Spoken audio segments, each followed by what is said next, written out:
আমরা যখন প্রতিদিন পর্যাপ্ত পরিমাণ পানি পান করি তখন আমাদের শরীর পুরোপুরি হাইড্রেটেড থাকে।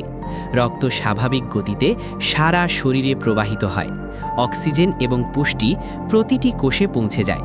কিন্তু যখন আমরা পর্যাপ্ত পানি পান করি না, তখন শরীরের ভেতরে ধীরে ধীরে পানির ঘাটতি তৈরি হতে শুরু করে। প্রথমেই রক্ত ঘন হয়ে যায়, যার ফলে রক্ত চলাচল ধীর হয়ে পড়ে এবং হৃৎপিণ্ডকে আরও বেশি চাপ নিয়ে কাজ করতে হয়।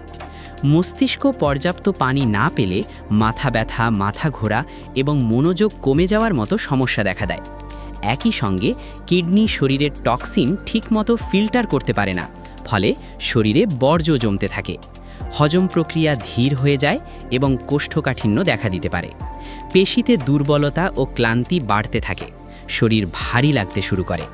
দীর্ঘ সময় ধরে পানি কম খেলে মারাত্মক ডিহাইড্রেশন হতে পারে, যা শরীরের জন্য অত্যন্ত বিপজ্জনক। তাই সুস্থ থাকতে প্রতিদিন পর্যাপ্ত পরিমাণ পানি পান করুন এবং নিজের শরীরের যত্ন নিন।